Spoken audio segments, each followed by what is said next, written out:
dia, igreja. Vou ler novamente o versículo 5 e 6, que a Mila acabou de ler, em Apocalipse 19, fala assim: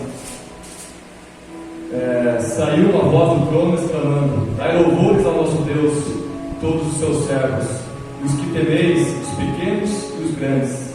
Então ouvi uma como voz de numerosa multidão, como de muitas águas, como fortes trovões, dizendo: aleluia, pois reina o Senhor, o nosso Deus, que é todo-poderoso. Eu não sei se você já teve o prazer de ir numa cachoeira e escutar a voz das águas, né? Quão forte é aquilo. E nesse texto ele faz essa comparação, né? Os rios, as águas, os trovões. E assim que deve ser o louvor do crente, daquele que acredita, daquele que foi restaurado, salvo, como a Aguinaldo acabou de dizer aqui. Então que nós podemos, que Deus nos ajude a louvar Ele com essa mesma energia, com essa mesma força, o qual envolve muitas águas, o qual envolve. Vamos ficar de pé, vamos cantar a primeira música. Quero louvar a Deus sempre mais e mais.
Como deve ser,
depois com a mensagem do pastor, que é a canção do Apocalipse.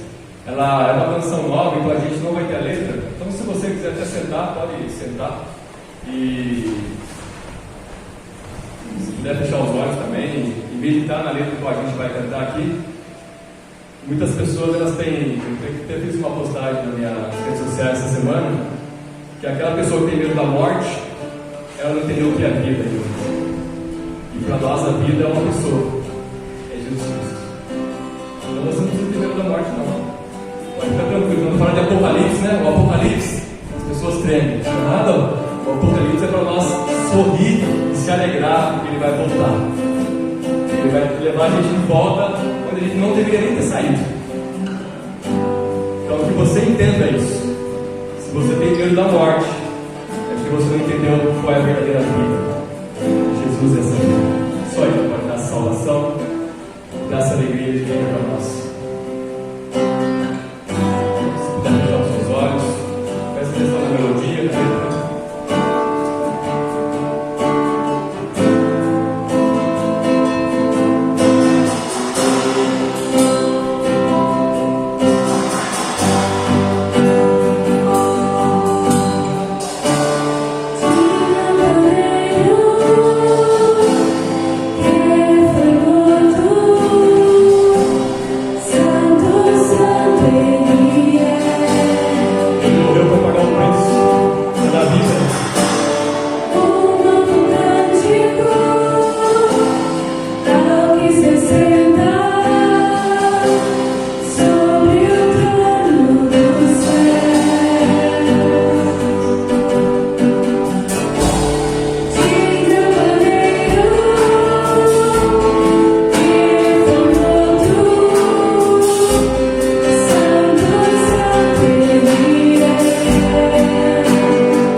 irmãos, Deus de fato se faça presente em nossas vidas.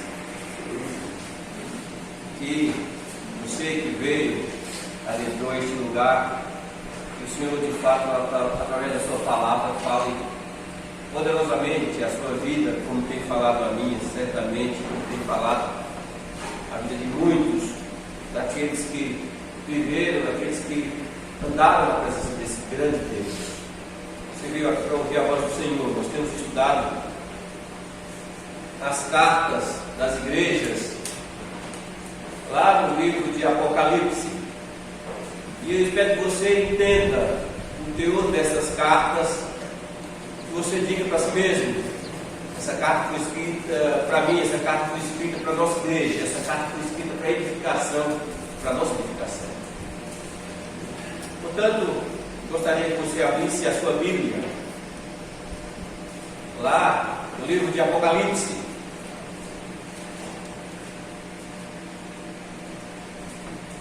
Apocalipse, capítulo número 3.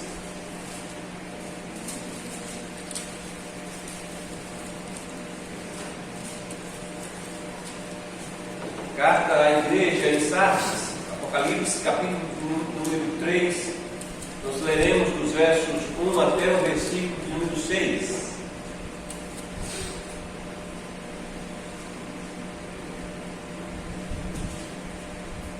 Diz-nos assim, irmãos, a palavra do Senhor. Ao anjo da igreja em Sardes, escreve: estas coisas diz aquele que tem os 7 Espíritos de Deus, que as 7 estrelas. Conheço as tuas obras, que tens nome de que vives e estás morto. Ser vigilante, consolida o resto que estava para morrer, porque não tenho achado íntegras as tuas obras na presença do meu Deus. Lembra-te, pois, do que tens recebido e ouvido, e guarda-os, e arrepende-te, porquanto, se não vigiares, virei como ladrão, e não conhecerás de modo algum em que hora virei contra ti. Tens, contudo, em Sardes, umas poucas pessoas que não contaminaram as suas vestiduras e andarão de branco junto comigo, pois são dignas. O vencedor será assim vestido de vestiduras brancas, e de modo nenhum apagarei o seu nome do livro da vida. Pelo contrário, confessarei o seu nome diante do meu Pai e diante dos seus anjos. Quem tem ouvidos, ouça o que o Espírito diz às igrejas. Oremos, irmãos. Deus querido, nós te agradecemos, nós te louvamos pela oportunidade que temos de cultuar o teu nome, nos prostrar diante do Senhor, reconhecendo que o Senhor é o nosso Deus. Fala conosco através da tua palavra, de maneira que sejamos, Deus dos céus, instruídos por ti mesmo, de maneira que sejamos edificados, de maneira, ó Pai, que nosso coração seja unicamente do Senhor. Nós te suplicamos em nome do Senhor Jesus Cristo. Amém. Irmãos, estudiosos têm mostrado que as grandes distâncias do espaço interestelar são inimaginavelmente imensas, fora da nossa capacidade de compreensão. Segundo os astrônomos, as estrelas mais próximas de nós estão a trilhões de quilômetros de distância da Terra. A enorme distância até mesmo para as estrelas mais próximas. E essa distância nos apresenta algumas curiosidades interessantes. Eles chegaram à conclusão, esses estudiosos têm dito, que se uma estrela que está a 30 anos-luz de distância da Terra se explodiu há 5 anos atrás, ou seja, aquela estrela deixou de existir há 5 anos atrás. Eles dizem que nós podemos olhar da Terra, nós podemos ver da Terra ainda o seu brilho, como se nada tivesse acontecido. por mais 25 anos, mesmo que ela não exista mais, ela reflete, ela continua refletindo o seu brilho, como se nada tivesse acontecido, como se ainda ela estivesse intacta. Essa ilustração, irmãos, essa ilustração resume perfeitamente a situação em muitas igrejas em nossos dias. Essas igrejas ainda brilham, essas igrejas ainda, de certa forma, mostram um pouco da verdade, mas a luz que reflete do seu passado, a luz que reflete é do seu passado distante. É possível que quando nós olhamos para essas igrejas, de uma certa distância, nós podemos pensar que nada aconteceu, que nada mudou, que elas continuam brilhando, mas nós nos enganamos, porque apenas alguma coisa da sua reputação, alguma coisa do seu passado é que ainda permanece. Irmãos, era assim que vivia a igreja em Sardes. Era esse comportamento que tinha a igreja em Sardes. Ela tinha a fama de que estava viva, mas o Senhor Jesus Cristo a denunciou como uma igreja morta.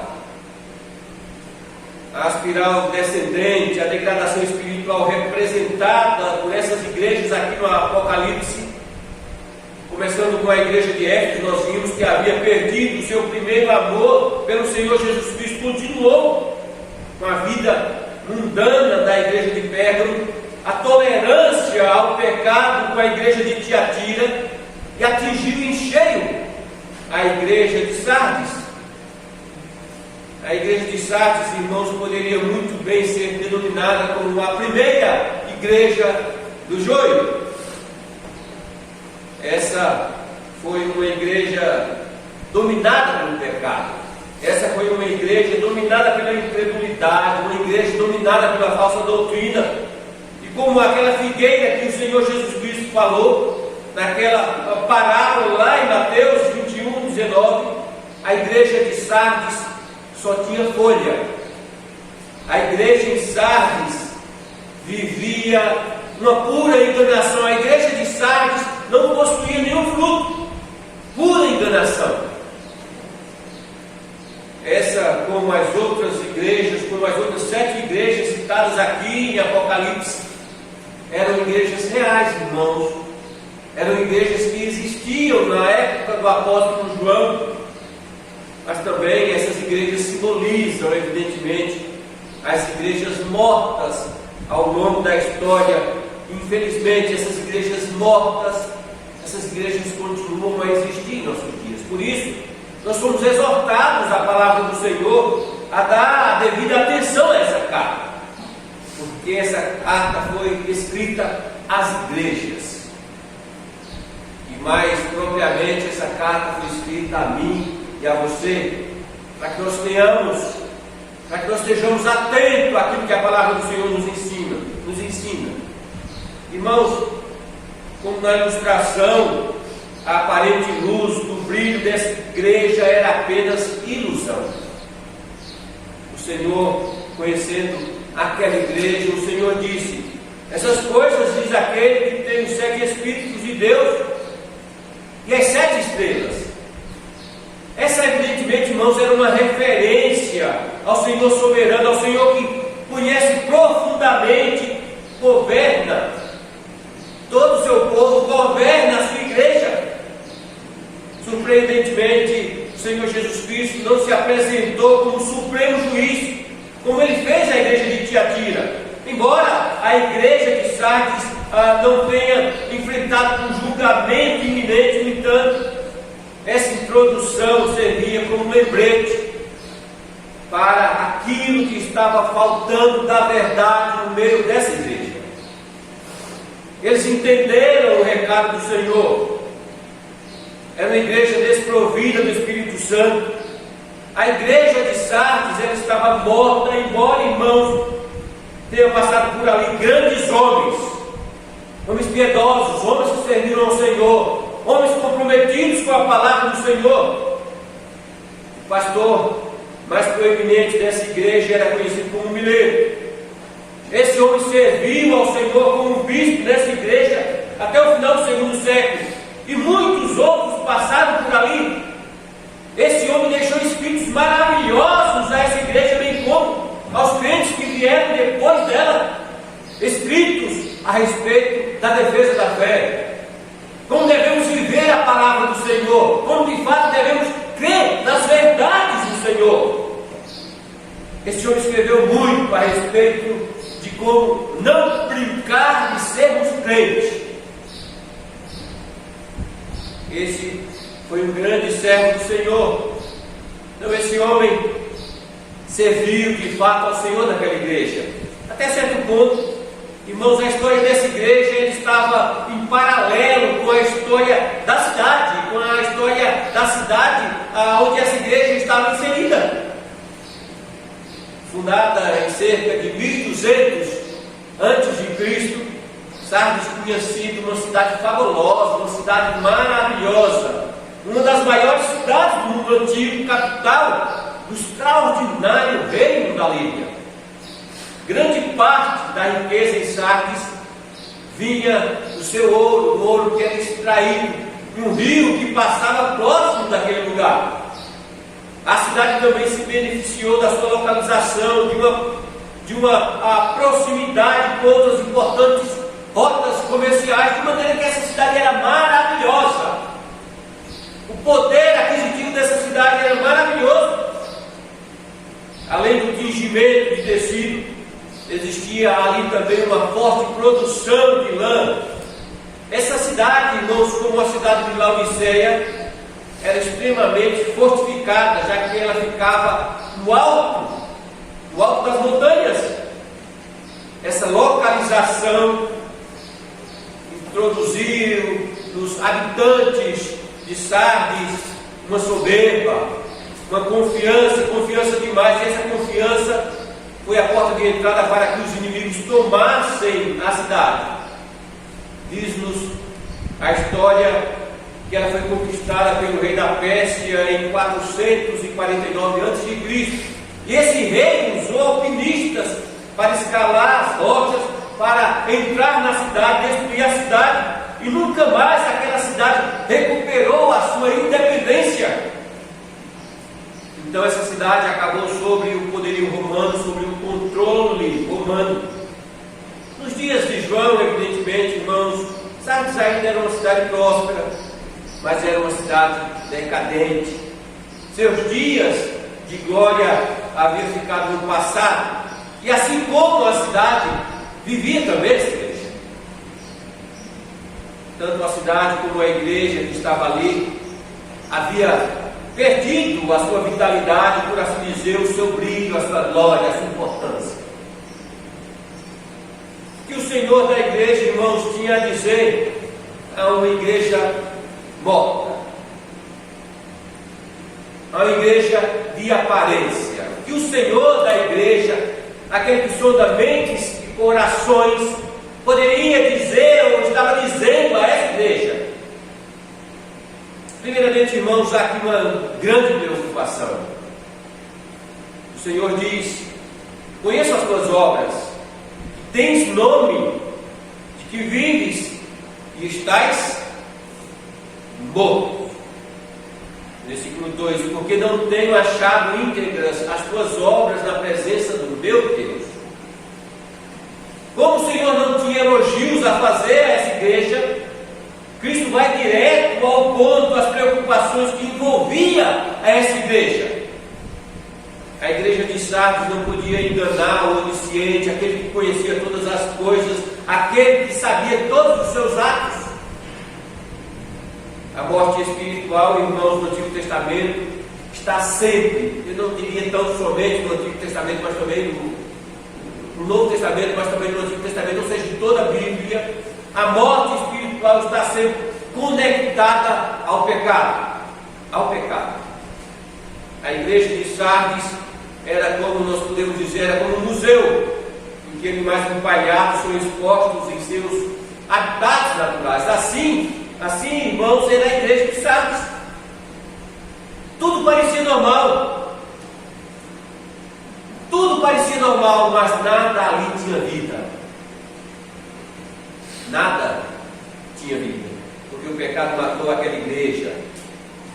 Quais são, irmãos, os sinais de perigo de uma igreja que está morrendo? Quando a igreja ela está morrendo, ela emite alguns sinais. Que sinais são esses? Atente àquilo que a palavra do Senhor nos ensina. A igreja está em perigo, irmãos, a igreja está morrendo quando ela se contenta em se alimentar e descansar sobre aquilo que os seus fundadores fizeram no passado. A igreja presente, a igreja de Sardes, no presente, parecia viver muito claramente isso. A igreja certamente era uma boa igreja. Existia certamente ali muitas pessoas, mas as pessoas que estavam ali estavam vivendo daquilo que os crentes verdadeiros fizeram lá no passado. Nós devemos atentar àquilo que a palavra do Senhor nos ensina. Será que não estamos caindo no mesmo erro? Vivendo por aquilo que os crentes, os nossos irmãos, muitos daqueles que um dia estiveram aqui, partiram, mas que trabalharam aqui, e o brilho que a nossa igreja tem hoje, por assim dizer, é o brilho daqueles homens que fizeram, mas fizeram no passado. Trabalharam para o Senhor no passado. Assim é essa igreja. Uma igreja está em perigo de morte quando ela está mais preocupada com formas litúrgicas do que com a realidade espiritual que as pessoas estão vivendo. Não, nosso culto tem que ser assim. Nós temos que ter essa liturgia. É tão somente uma preocupação aparente quando as pessoas não se importam, quando as pessoas não levam em consideração aquilo que elas estão vivendo no mais profundo do seu coração. Quando isso acontece, essa igreja está morrendo. Uma igreja, irmãos, está em perigo, uma igreja está morrendo quando ela se concentra na cura de males sociais, em vez de mudar o coração das pessoas através da propagação do Evangelho do Senhor Jesus Cristo. Quando a igreja se preocupa tão somente com o físico, com o social, essa igreja está morrendo. Uma igreja, irmãos, está em perigo, uma igreja está morrendo quando ela está mais preocupada com o material, com aquilo que ela tem em caixa, com o seu tempo, em manter suas coisas, do que com as coisas espirituais. Quando a igreja se comporta dessa maneira, essa igreja está morrendo. Nós somos, irmãos, exortados pela palavra de Deus a não inverter aquilo que realmente importa. Uma igreja está em perigo, uma igreja está morrendo. Uma igreja está morrendo quando ela não está mais preocupada, quando ela está mais preocupada com aquilo que as pessoas pensam a respeito de si, do que com aquilo que Deus pensa. Não importa, irmãos, a sua aparência, não importa o quão impressionante sejam os seus edifícios, o quanto de dinheiro essa igreja tenha, não importa o seu status diante da comunidade. Da igreja, depois de ter negado a única fonte de vida espiritual, essa igreja está morta. Vejam que a congregação em Sardes estava realizando obras. Era uma igreja ativa. Estavam trabalhando, eles estavam de fato acompanhando o movimento da cidade. Mas suas obras, como o texto mesmo diz, suas obras não eram íntegras na presença do Senhor. Embora fosse suficiente para dar àquela igreja a aparência de que ela estava viva, para dizer à sociedade que ali existia uma igreja, para dar reputação diante dos homens, essas obras eram insuficientes, inaceitáveis aos olhos do Senhor. Era, na verdade, um movimento, um trabalho inútil, completamente inútil. Os zumbis espirituais que povoavam a igreja de Sardes estavam vivendo uma mentira, estavam vivendo uma enganação. É isso que o texto bíblico nos diz, é isso que o Senhor da igreja nos diz. Eles haviam sido pesados na balança e achados em falta pelo justo juiz. Irmãos, atentemos àquilo que a palavra do Senhor nos ensina. O herói do Antigo Testamento, Sansão, nos fornece uma ilustração apropriada do dilema que essa igreja estava vivendo. Nós conhecemos a história de Sansão. Apesar dos seus feitos espetaculares, apesar da sua força incrível, sua vida teve um triste fim, um trágico fim. A sedutora Dalila o pressionava diariamente para que ele revelasse o segredo da sua força. E algum tempo depois que ele lhe contou o segredo, ela cortou o seu cabelo e ele perdeu a sua grande força. Não exatamente por causa do corte de cabelo, mas porque desobedeceu ao Senhor, por causa da sua desobediência ao Senhor. Então, veio o momento mais triste de toda a sua vida, que pode, irmão, ser resumido, naquilo que o texto diz a seu respeito. O texto lá nos diz: porque ele não sabia ainda que já o Senhor se tinha retirado dele. O Senhor, a palavra do Senhor resume a vida de Sansão dessas palavras aqui. Porque ele não sabia ainda que já o Senhor se tinha retirado dele. Então os filisteus o capturaram, amarraram, vazaram os seus olhos, embora fosse o mesmo homem, com o mesmo nome, o seu poder se foi, o resultado foi a prisão, o cegueiro, a humilhação e finalmente a morte. Assim, irmãos, era também a igreja de Sardes e muitas igrejas em nossos dias. Tem nome de que vive. Parece que estão vivas. Parece que estão vivas. As pessoas até gostam de adentrar aquele lugar. Estão cheias.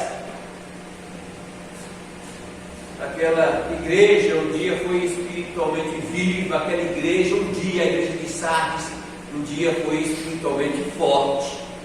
Mas agora era cega e fraca. Não perceberam que Deus saiu dali há muito tempo. Mas surpreendentemente, irmãos, o Senhor da igreja lhe diz: tens contudo em Sardes umas poucas pessoas que não contaminaram as suas vestiduras e andarão de branco junto comigo, pois são dignas. Em meio a essa igreja morta, poucos e verdadeiros crentes foram espalhados ali como flores no deserto. Existia pouquíssimos que de fato serviam ao Senhor, criam nas verdades do Senhor, viviam a palavra do Senhor. Não havia, evidentemente, um número suficiente deles para alterar a avaliação que o Senhor fazia a respeito dessa igreja. Mas o Senhor não tinha esquecido dos seus fiéis, daqueles que permaneceram fiéis a Ele. Deus, preservando o seu remanescente, irmãos, seu remanescente fiel, é um tema constante, é um tema permanente na palavra de Deus. Deus tinha o seu remanescente, mesmo numa igreja morta, como era a igreja de Sardes. Havia alguns sinceros entre os hipócritas. Havia alguns humildes entre os orgulhosos. Havia alguns que se separaram do mundo, das coisas mundanas, e algumas hastes de trigo entre o joio. Existia algumas pessoas ali, pouquíssimas, mas existiam. Cristo descreveu esses como fiéis que não contaminaram suas vestes. Irmãos, a palavra contaminar aqui traz o significado de alguma coisa que não foi manchada. E aquela igreja entendeu o recado do Senhor, já que naquela cidade existia uma fábrica, podemos dizer, de tintas para pintar as lãs. Eles entenderam o que o Senhor estava dizendo. Aquela igreja entendeu. Essa era uma palavra bastante familiar naquele lugar. Os leitores, uma vez que eles tinham isso. Vestuário, irmãos, branco. Vestuário simboliza o caráter dos santos. Aqueles poucos fiéis poderiam ouvir a presença de Deus porque não haviam contaminado, mas eles manifestavam um caráter santo diante do Senhor da igreja. Eram homens e mulheres que, apesar de estarem entre os mortos, estavam vivos. Eram fiéis que guardavam a palavra do Senhor. Eram pessoas que não brincavam de ser crentes. Eram pessoas que não tratavam um ao outro na frente dos outros, ou até mesmo na igreja de uma maneira, e fora da igreja tratavam de outra maneira. Não eram falsos. Eram pessoas que de fato tinham os seus corações na presença e governados por esse grande Deus. Irmãos, atendemos aquilo que a palavra do Senhor nos ensina. Especificamente, Cristo disse que eles andariam de branco diante dele. Irmãos, nos tempos antigos, essa peça do vestuário ou vestiduras brancas era usada em festas, porque os fiéis se recusaram a se contaminar suas vestiduras. O Senhor Jesus Cristo iria substituir aquelas roupas limpas, humanamente falando, por roupas divinamente puras. Não se esqueça, como já disse, que essa carta foi escrita para mim, essa carta foi escrita para você. Irmãos, diante dos olhos daqueles que são da mente e corações, nós não podemos disfarçar. Você pode até usar máscaras, mas ele sabe exatamente, no mais profundo do seu coração, aquilo que você é, a quem você serve, a quem de fato você é fiel. Porque os fiéis se recusaram a contaminar suas vestiduras brancas, eles estariam na glória eterna com o Senhor. Há uma preocupação, irmãos, estampada nessa carta, que nós deveríamos atentar. A igreja presbiteriana Calvário deveria atentar. Mas também há aqui uma exortação. Nós não podemos fugir dessas verdades. O Senhor continua dizendo: ser vigilante e consolide o resto que estava para morrer. No versículo 3 ele diz: lembra-te, pois, do que tens recebido e ouvido, guarda-o e arrepende-te. Portanto, se não vigiares, virei como ladrão, e não conhecerás de modo algum em que hora virei contra ti. Irmãos, se essa igreja desejasse de fato reviver, sair daquela situação de morte, de podridão espiritual, se essa igreja de fato desejasse isso, vida espiritual era algo desesperadamente necessário naquela igreja. Cristo então estabeleceu alguns caminhos, alguns critérios para a sua restauração espiritual.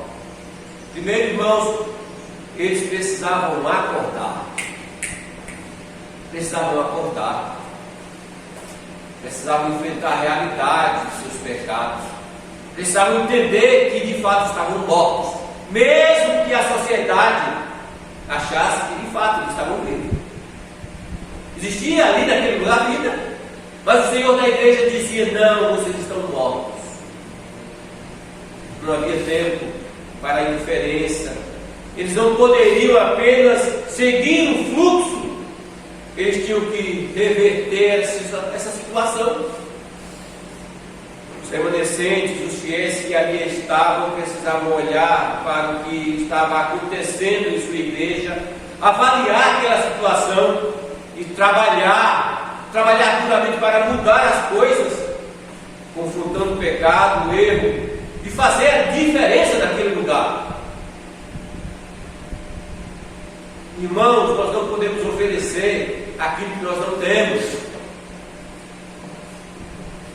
Não. Você só fala do Evangelho, você só evangeliza se de fato você tem o Senhor Jesus Cristo como Senhor da sua vida. Você não pode forçar, assim como você não pode forçar um pé de fruta a dar frutos. Não podemos forçar os crentes a darem testemunho da sua fé. Não podemos forçar os crentes a viver, a falarem a respeito da sua fé, se eles não vivem essa fé, se eles não conhecem como deveriam conhecer o Deus da nossa salvação. Em segundo lugar, irmãos, eles precisavam consolidar, como diz o texto aqui, fortalecer o que estava para morrer. Note que a palavra resto ou coisas aqui no versículo 2 é um substantivo neutro. Não está aqui sendo aplicado a pessoas, não. Cristo, na verdade, está exortando os verdadeiros crentes, os pouquíssimos crentes daquele lugar, daquela igreja, para que, se pudessem, se desejassem reavivar, se eles desejassem de fato reavivar aquele lugar, eles tinham que de fato reacender as graças espirituais que ainda restavam naquela igreja. O Senhor disse: olha, existe aí ainda a presença do meu Espírito, existe aí ainda a minha graça, a minha misericórdia. Se vocês querem de fato, vocês devem reavivar essas graças espirituais para que de fato vocês tenham vida. Em terceiro lugar, irmãos, o Senhor Jesus Cristo exortou essa igreja para que eles se lembrassem do que tinha recebido, do que tinham ouvido. Eles precisavam voltar às verdades da palavra de Deus.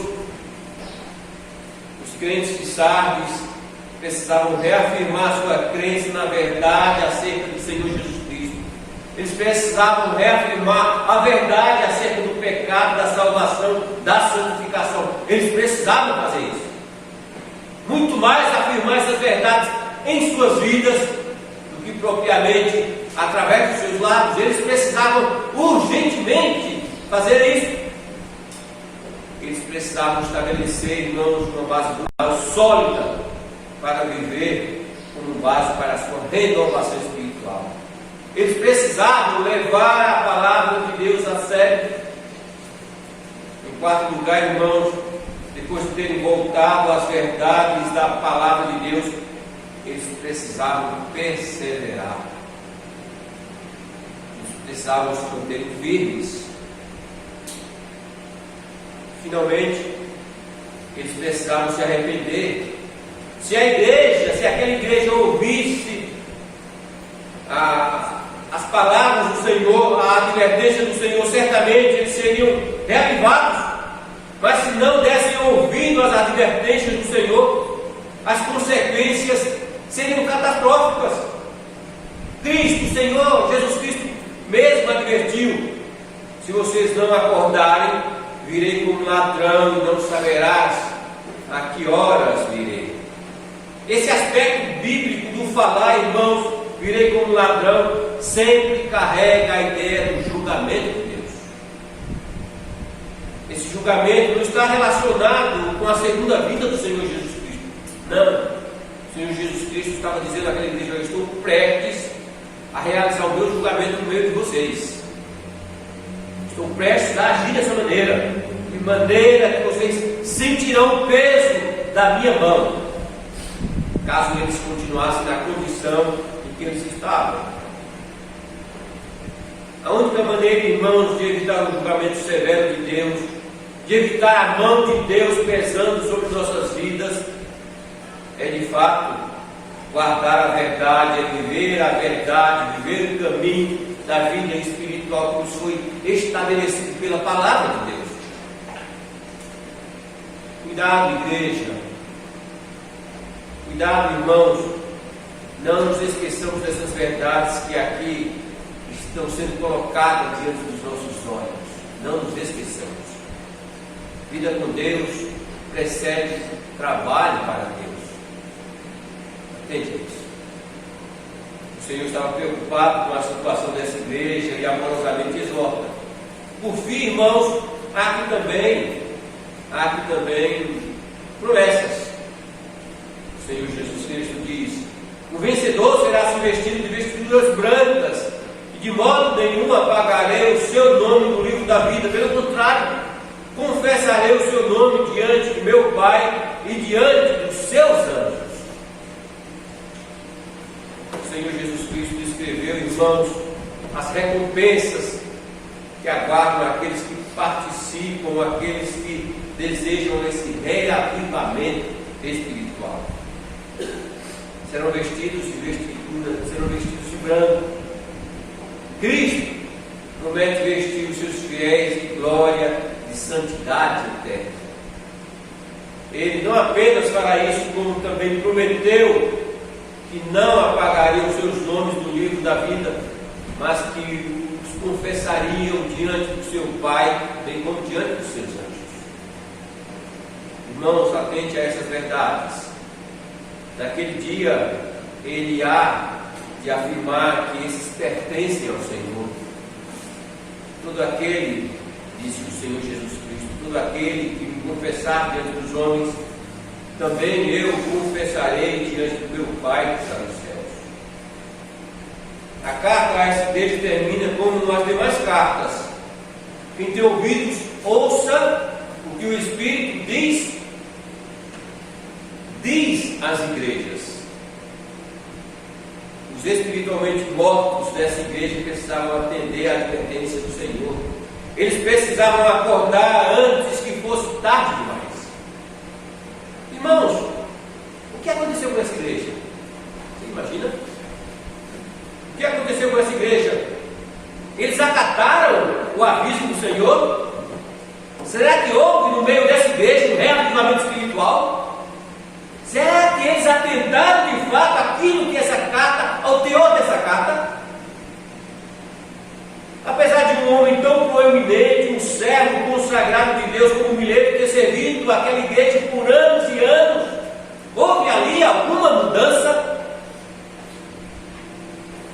Os historiadores, irmãos, têm dito que sim, houve ali uma grande mudança. Houve ali uma esplendorosa mudança. Aquela igreja despertou. A igreja ouviu a palavra do Senhor. Houve reavivamento espiritual. E ela continuou viva ali por muitos e muitos anos. Ela atentou a palavra do Senhor, diferentemente de outras igrejas que nós podemos ver aqui no livro de Apocalipse. Elas entenderam que, de fato, aquela carta estava sendo endereçada a eles. Irmãos, até que o Senhor Jesus Cristo volte, nunca é tarde demais para que igrejas mortas encontrem o caminho do reavivamento espiritual. Irmãos, o que o Senhor da igreja tem a dizer àqueles que estão morrendo? Volte-se à verdade, volte-se à palavra do Senhor, viva com integridade a palavra do Senhor. Há crentes verdadeiros em nosso meio, bem como há outros carentes de vida espiritual, de comunhão, de uma comunhão mais intensa com o Senhor? Creio que sim. Há necessidade de reavivamento? Creio que sim. Há necessidade de vivermos a palavra do Senhor como ela nos ensina? Creio que sim. Há necessidade de ouvir a palavra do Senhor e nos arrepender e nos voltar a Ele? Creio que sim. Portanto, Igreja Presbiteriana Calvário, não ignore essa verdade. Não ignore o que a palavra do Senhor nos ensina. Não ignore. O Senhor conhece cada coração, individualmente cada coração. Portanto, não há como você disfarçar diante do Senhor, não há como você se esconder diante do Senhor, não há como você dizer que vive coisas que você não vive. você confessa coisas que você passa longe. Atente a isso. O Senhor continua sendo misericordioso, o Senhor continua sendo gracioso, o Senhor continua dando a mesma oportunidade que Ele deu à igreja em Sardes. Portanto, possamos nos arrepender dos nossos pecados, possamos servir e viver para a glória daquele que nos chamou das trevas para a sua maravilhosa luz. Não nos esqueçamos dessa verdade. O Senhor derrame sobre nós a sua graça, o Senhor derrame sobre nós, sobre cada um, o seu Santo Espírito, de maneira que Ele nos governe, de maneira que o Senhor, unicamente o Senhor, seja glorificado através das nossas vidas. Amém. Oremos. Deus dos céus, nós te agradecemos, porque certamente essa carta também o Senhor escreveu à nossa igreja. Nós entendemos, ó Pai, o recado, nós compreendemos, ó Pai, o que o Senhor deseja de cada um dos teus filhos.